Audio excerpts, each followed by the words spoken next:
나는 1920년에 태어났습니다. 올해로 105해를 살았지요. 일제, 강점기, 전쟁, 산업화, 외환위기, 그리고 스마트폰, 세상까지 인간이 욕망을 듣는 방식은 달라졌어도 그 속내는 한 번도 변한 적이 없었습니다. 그래서 나는 묻고 싶습니다. 당신은 지금 행복하십니까? 아니, 더 정확히 말하자면 당신은 언젠가 행복해질 것을 믿으며 오늘을 참고 계시지는 않습니까? 내가 젊던 시절에도 사람들은 말했습니다. 조금만 더 참아라. 형편이 나아지면 웃을 날이 온다. 전쟁이 끝나면 나라가 잘 살게 되면 집 한 채 마련하면 자식이 대학에 가면 늘 조건이 붙었습니다. 그런데 신기하게도 그 조건은 한 번도 마지막이 아니었습니다. 집을 사면 더 큰 집이 보였고 직장을 얻으면 더 높은 자리가 눈에 들어왔습니다. 나는 평생 그 장면을 반복해서 보았습니다. 제자들, 동료들, 심지어 나 자신에게서도 말입니다. 인간은 결핍 속에서 고통을 느끼고 채우면 잠시 기뻐합니다. 그러나 그 기쁨은 오래가지 않습니다. 한국은행 자료를 보면 지난 수십 년간 1인당 소득은 눈부시게 늘었습니다. 그런데 우울증과 불안장애 진료 인원도 함께 증가했습니다. 물질은 풍요로워졌는데 마음은 왜 더 쓸쓸해졌을까요? 나는 그것을 행복 강박 때문이라고 봅니다. 우리는 반드시 행복해야 한다고, 남들보다 더 잘 살아야 한다고 스스로를 몰아붙입니다. 그 강박이야말로 우리를 지치게 만드는 채찍입니다. 나는 교수로 평생 학생들을 가르쳤습니다.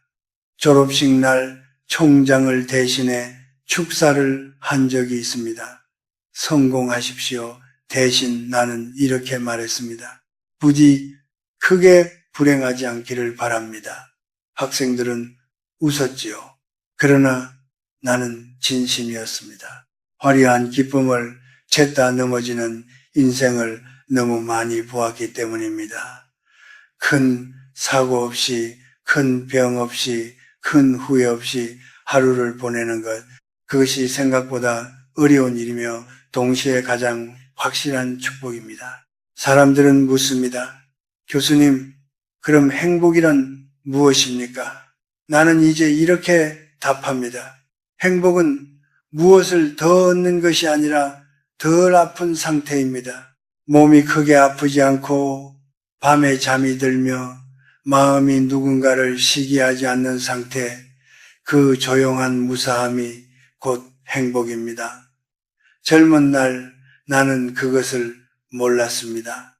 박사 학위를 따면 기쁠 줄 알았고 학회에서 인정받으면 충만할 줄 알았습니다.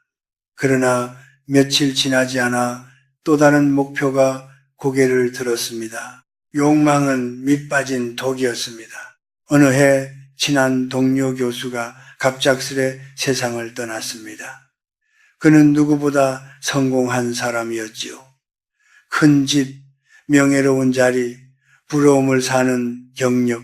그런데 장례식장에서 나는 그의 아내가 흐느끼는 소리를 들으며 깨달았습니다.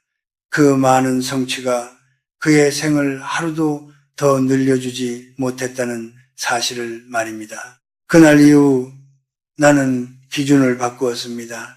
얼마나 빛났는가, 대신 얼마나 덜 고통스러웠는가를 묻기 시작했습니다. 당신이 오늘 밥을 먹었고 크게 다치지 않았으며 누워 쉴 공간이 있다면 그것은 이미 상위 몇 %의 안온함입니다. 세계적으로 여전히 수억 명이 전쟁과 기아 속에 삽니다.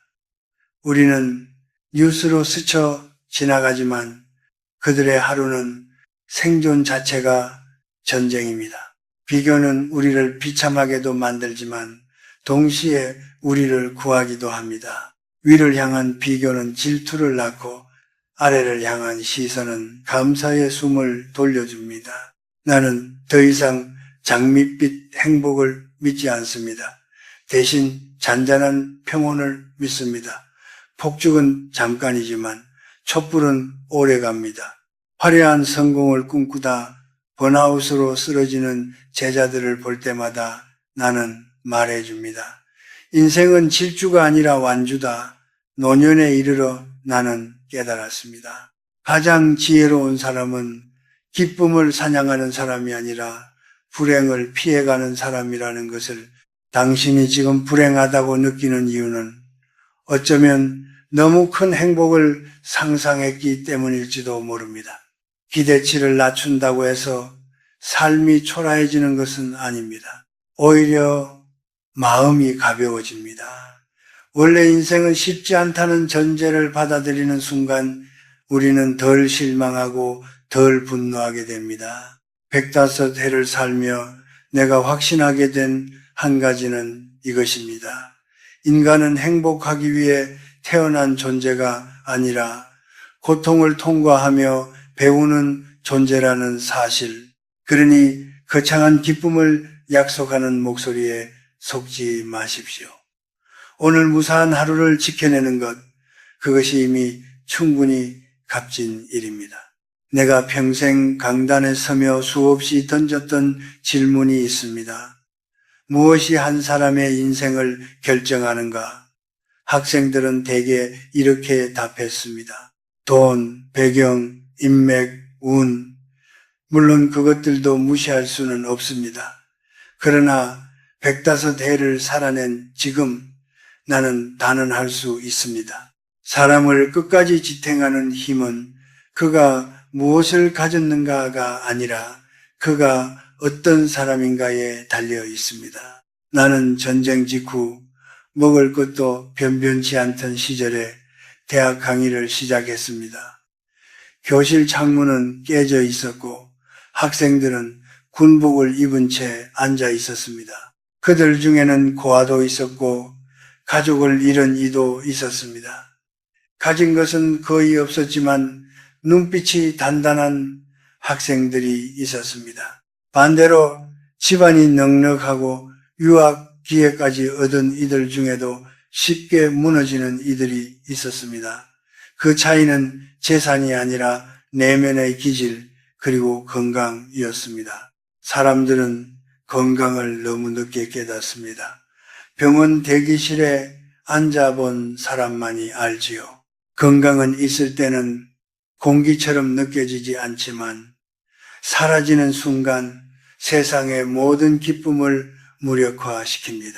한국 통계를 보면 50대 이후 가장 큰 삶의 만족도 변이는 소득이 아니라 주관적 건강인식이라고 합니다. 몸이 괜찮다고 느끼는 사람일수록 삶에 대한 만족이 높습니다.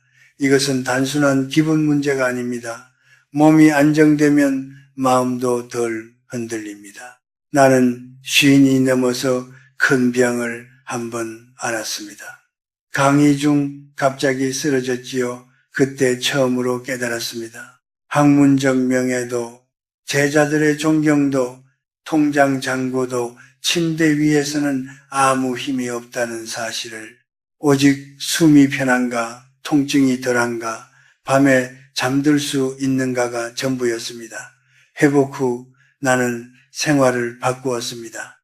술자리를 줄이고 매일 새벽 30분씩 걷기 시작했습니다. 거창한 운동이 아니었습니다. 그저 햇살을 받으며 천천히 걷는 일이었습니다. 그런데 그 소박한 습관이 내 노년을 지켜주었습니다. 중년의 여러분께 꼭 말하고 싶습니다. 지금의 무리는 노년의 빚이 됩니다. 승진 한 번 더, 매출 몇 % 덜을 위해 잠을 줄이고 몸을 혹사시키는 일은 결국 나중에 자신에게 고통을 떠넘기는 행위입니다. 건강은 전부는 아니지만 건강을 잃으면 대부분이 무의미해집니다.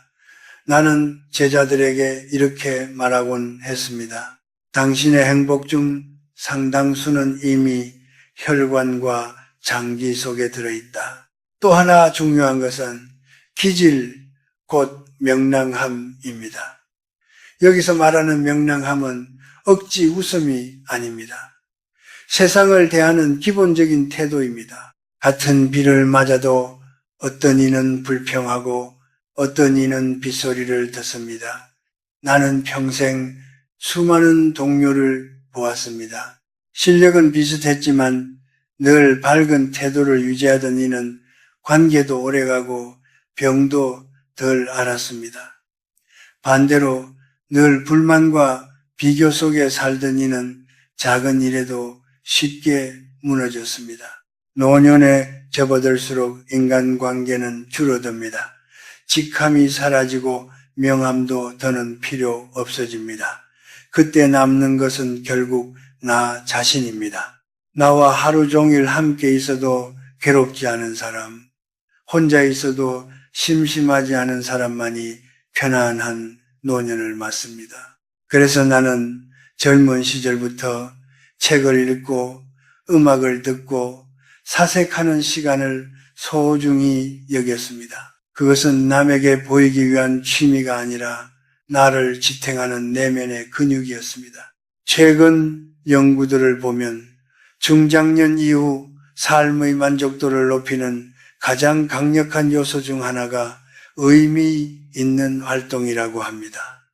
꼭 거창할 필요는 없습니다. 손주와 산책을 하거나 텃밭을 가꾸거나 봉사를 하는 일, 이런 활동은 돈으로 환산할 수 없지만 마음을 단단하게 합니다. 내면이 비어 있으면 외부 자극에 매달리게 됩니다.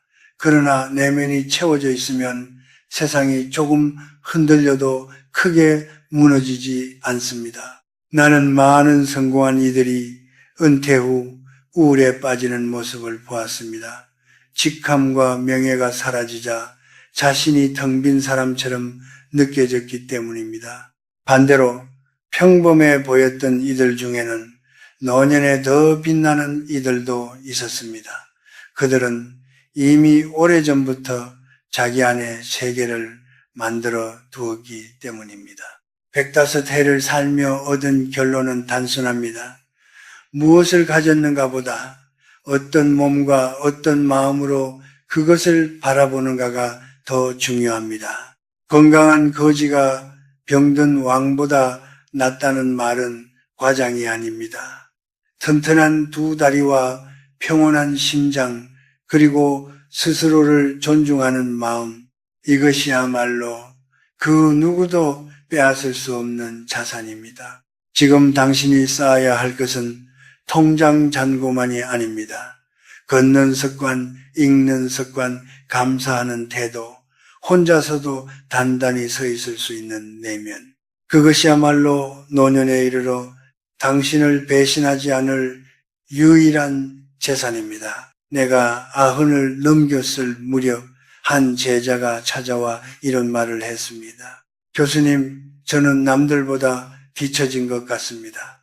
그는 이미 남들이 부러워할 만한 직위에 있었지만 더 높이 올라간 동기를 보며 스스로를 초라하게 여기고 있었습니다. 나는 그에게 조용히 물었습니다.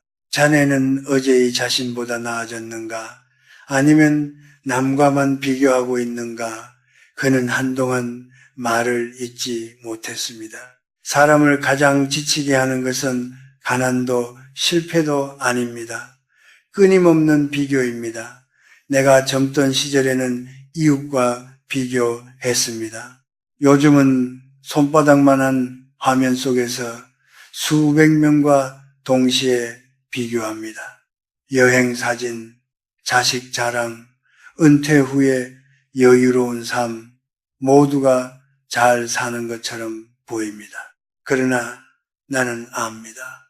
그 사진 뒤에 잘려나간 고통과 갈등을 인간은 기쁜 장면만 편집해 내보내는 존재입니다. 타인의 삶은 늘 하이라이트 모음집이고 우리의 삶만이 비하인드 영상처럼 느껴질 뿐입니다. 허영과 자조는 전혀 다른 것입니다. 자조는 나는 나로서 충분하다는 내면의 확신입니다. 허영은 남들이 나를 인정해 주어야 내가 괜찮은 사람이다 라는 외부 의존입니다. 젊을 때의 나는 학회에서 박수를 받으면 며칠을 들떠 있었고 비판 한 줄에 밤잠을 설쳤습니다. 그러나 나이가 들수록 깨달았습니다. 타인의 평가는 바람과 같습니다. 불면 흔들리지만 붙잡을 수는 없습니다. 그 바람을 막으려 애쓸수록 더 지칠 뿐입니다. 한국 사회는 유독 체면과 시선을 중시합니다. 자식의 직업, 사는 동네, 차의 종류 이런 것들이 은근한 서열을 만듭니다. 50, 60대가 되면 비교의 대상은 더 교묘해집니다. 누구는 벌써 은퇴 준비를 마쳤다더라. 누구는 건물주가 되었다더라. 이런 말들이 모임 자리에서 오갑니다. 그러나 나는 수많은 동년배를 떠나보내며 알게 되었습니다. 마지막 순간에 사람을 괴롭히는 것은 남보다 뒤처졌다는 사실이 아니라 스스로를 사랑하지 못했다는 후회입니다. 나는 질투를 잠재우는 한 가지 방법을 터득했습니다. 위를 보는 대신 아래를 보는 것입니다.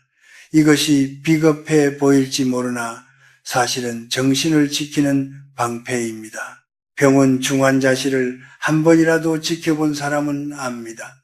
숨 쉬는 것 자체가 얼마나 큰 축복인지. 전쟁통에 피난을 다니던 어린 시절 우리는 하루 세끼가 소원이었습니다. 그 시절을 떠올리면 지금의 사소한 불편은 불평할 이유가 되지 않습니다. 비교는 본능이지만 방향은 선택할 수 있습니다. 위로 향하면 끝없는 갈증이 되고 아래로 향하면 감사가 됩니다. 감사는 질투의 해독제입니다. 감사하는 사람은 남의 성공을 보며 무너지는 대신 자신의 안온함을 확인합니다. 또 하나 인간관계에 대해 말하고 싶습니다. 나는 평생 사람에게 기대하다가 상처받는 모습을 수없이 보았습니다. 가족, 친구, 동료, 우리는 그들에게 진심을 기대합니다. 그러나 인간은 본래 완전하지 않습니다. 각자의 이기심과 두려움을 안고 살아갑니다. 그래서 나는 나이가 들수록 관계의 거리를 조절하는 법을 배웠습니다. 너무 멀어 외롭지도 너무 가까워 찔리지도 않는 거리. 마치 겨울날의 고슴도치처럼 말입니다. 예의는 지키되 마음까지 다 내어주지 않는 것. 이것이 차가워 보일지 모르지만 사실은 오래가기 위한 지혜입니다. 젊은 날 나는 솔직함이 미덕이라고 믿었습니다. 그러나 세상은 때로 솔직한 사람에게 더 큰 상처를 줍니다. 지금의 나는 적당히 웃고 적당히 선을 긋습니다. 그랬더니 인간관계가 훨씬 평온해졌습니다. 가장 무서운 것은 타인의 비난이 아니라 그 비난에 흔들리는 내 마음입니다. 누군가 나를 헐뜯으면 예전에 나는 밤새 그 말을 곱씹었습니다. 이제는 다르게 생각합니다. 저 사람의 생각은 저 사람의 몫이다. 이 한 문장이 나를 자유롭게 했습니다. 세상의 모든 입을 막을 수는 없지만 내 마음의 문은 내가 닫을 수 있습니다. 중년에 접어들수록 우리는 선택해야 합니다. 남의 인생을 구경하며 속을 태울 것인가 아니면 내 삶을 단단히 붙들 것인가. 비교는 끝이 없습니다. 그러나 자조는 스스로 세울 수 있습니다. 당신이 지금 서 있는 자리에서 숨 쉬고 있다면 이미 충분히 버텨온 사람입니다. 105해를 살며 나는 깨달았습니다. 타인의 시선에서 벗어나는 순간 인생은 절반 이상 가벼워진다는 것을 남들이 박수를 치든 등을 돌리든 당신은 당신의 속도로 걸으면 됩니다. 인생은 경주가 아니라 여정입니다. 그리고 여정의 가치는 속도가 아니라 방향에 달려 있습니다. 나는 전쟁을 2번이나 겪었습니다. 20살이 되기도 전에 피난길에 올랐고 가족과 생이별을 했습니다. 그때 나는 처음으로 알았습니다. 인간이 붙잡을 수 있는 시간은 오직 지금뿐이라는 사실을. 어제는 불타 사라졌고 내일은 어디서 총성이 울릴지 모르는 불확실한 그림자였습니다. 우리가 손에 잴 수 있는 것은 오늘 하루의 체온뿐이었습니다. 그런데 이상하지요. 전쟁이 끝나고 세상이 안정되자 사람들은 다시 미래를 위해 오늘을 저당 잡히기 시작했습니다. 노후를 위해 더 모아야 한다. 아이들 결혼 자금이 걱정이다. 물론 준비는 필요합니다. 나 또한 평생 계획을 세우며 살았습니다. 그러나 문제는 미래를 준비하는 삶이 아니라 미래에만 사는 삶입니다. 오늘의 햇살을 외면한 채 아직 오지 않은 불안을 위해 숨을 조이는 삶은 결국 현재를 잃어버립니다. 나는 58의 아내를 먼저 떠나보냈습니다. 그날 이후로 나는 깨달았습니다. 미래를 완벽히 준비하는 것은 불가능하다는 것을. 우리는 내일의 사고를 막을 수 없고 사랑하는 사람의 수명을 연장할 수도 없습니다. 통제할 수 없는 것을 붙잡으려 애쓸수록 마음은 달아갑니다. 그때 나는 스스로에게 말했습니다. 바꿀 수 없는 것은 받아들이자. 그 체념이 나를 살렸습니다. 체념은 패배가 아닙니다. 체념은 세상의 구조를 인정하는 용기입니다. 세상은 공평하지 않고 노력한 만큼 돌아오지도 않습니다. 이 사실을 인정하지 않으면 분노가 쌓입니다. 그러나 인정하는 순간 기대가 낮아지고 마음이 가벼워집니다. 인생이 원래 그렇지 이 한마디가 때로는 가장 강한 방패가 됩니다. 나는 학생들에게 자주 이런 비유를 들려주었습니다. 하루는 작은 인생이라고, 아침은 탄생이고, 낮은 청춘이며, 저녁은 노년이고, 밤은 죽음입니다. 하루를 허투루 보내는 사람은 인생도 허투루 보냅니다. 아침 햇살을 느끼지 못하는 사람이 10년 뒤 더 큰 집의 햇살을 느낄 수 있을까요? 아닙니다.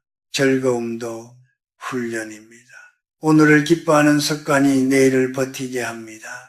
요즘 40, 60대 분들을 만나보면 이미 많은 것을 이루었음에도 불안해합니다.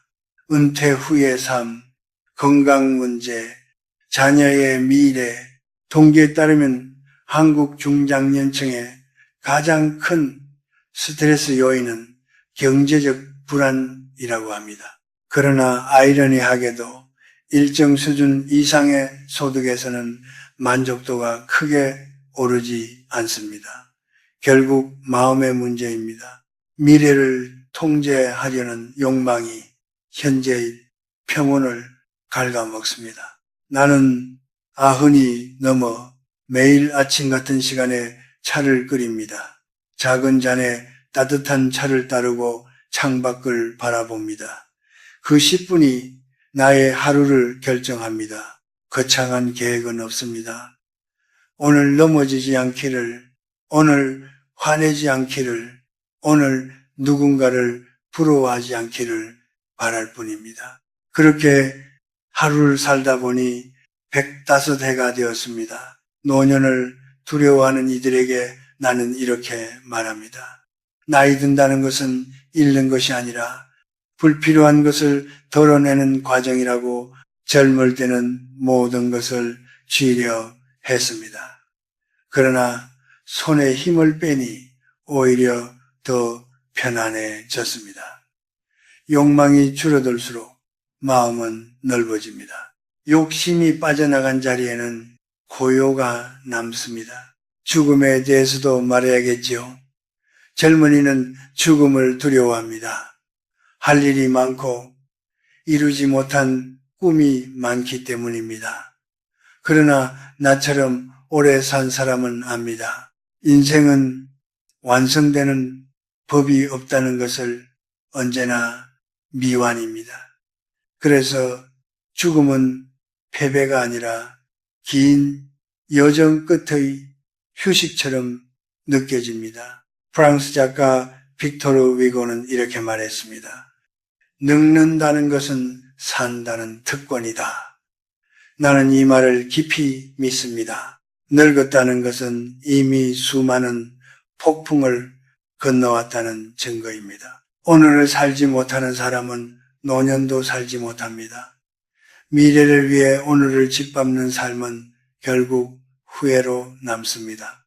나는 당신이 거창한 성공 대신 오늘의 평온을 선택하길 바랍니다.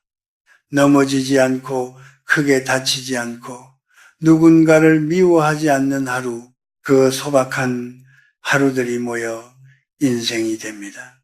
체념은 체념이 아니라 자유입니다. 바꿀 수 없는 것을 내려놓을 때 비로소 바꿀 수 있는 것에 집중할 수 있습니다. 당신의 생각, 당신의 태도, 당신의 오늘, 그것만이 당신의 영역입니다. 그리고 그것이면 충분합니다. 나는 흔히 청춘이 인생의 황금기라고 말하는 소리를 들을 때마다 조용히 웃곤 합니다. 물론 젊음은 빛납니다. 피부는 팽팽하고 가능성은 무한해 보입니다. 그러나 나는 감히 말할 수 있습니다. 청춘은 가장 뜨겁지만 동시에 가장 불안한 시기입니다. 욕망은 넘치는데 능력은 아직 모자라고 꿈은 큰데 세상은 냉혹합니다.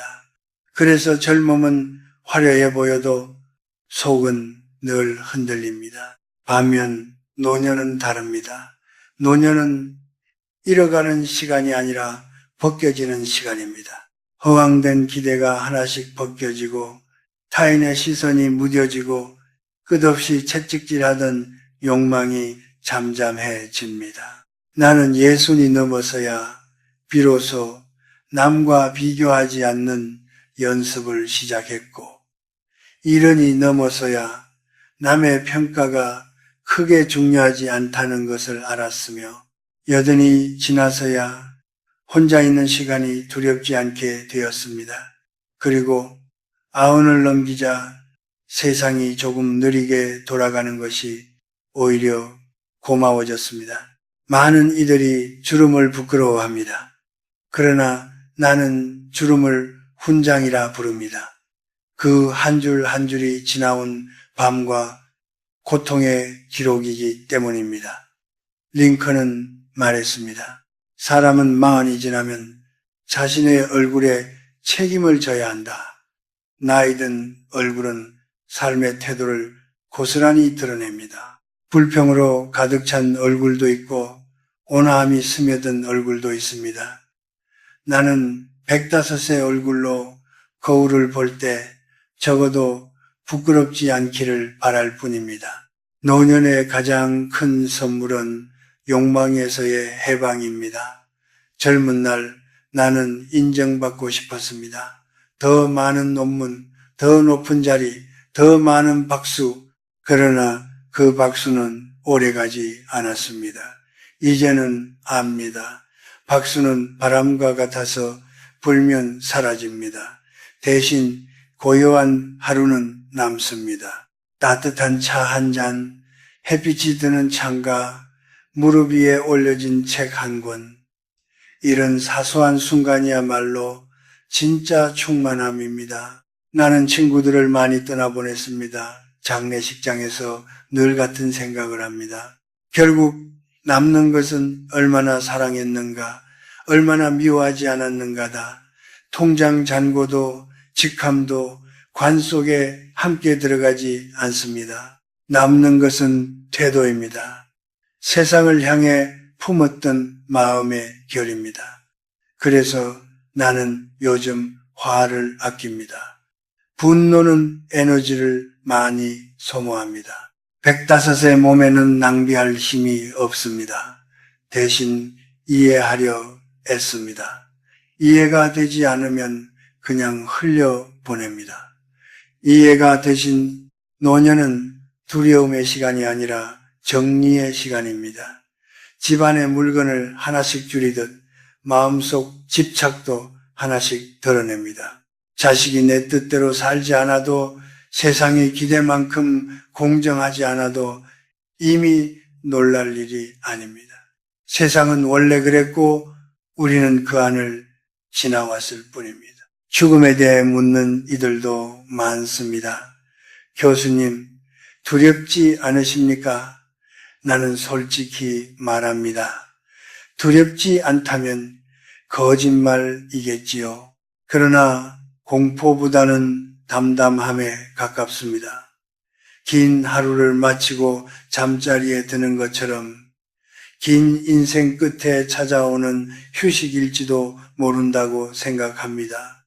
이미 충분히 걸어왔기 때문입니다. 여러분은 아직 시간이 많습니다. 그러나 시간의 길이는 중요하지 않습니다. 중요한 것은 밀도입니다. 얼마나 덜 미워했는가, 얼마나 덜 부러워했는가, 얼마나 오늘을 살았는가, 그것이 인생의 두께를 만듭니다. 나는 이제 더 이상 장밋빛 행복을 말하지 않습니다. 대신 이렇게 말합니다. 크게 아프지 않은 하루, 크게 다투지 않은 하루, 스스로를 미워하지 않은 하루를 쌓으십시오. 그 하루들이 모이면 인생은 생각보다 온화해집니다. 행복은 잡으러 뛰어가는 대상이 아닙니다. 행복은 고통이 잠시 물러난 자리에서 조용히 숨쉬고 있습니다. 남을 이기지 않아도 됩니다.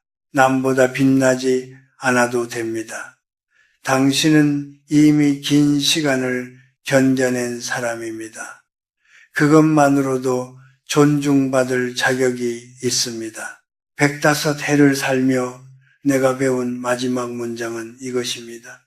인생은 완벽해지지 않지만 받아들이는 순간 평온해진다. 당신이 화려한 불꽃 대신 은은한 촛불을 선택하길 바랍니다. 그 촛불은 작지만 오래 갑니다. 그리고 그 빛 아래에서 당신은 비로소 당신 자신으로 충분해질 것입니다.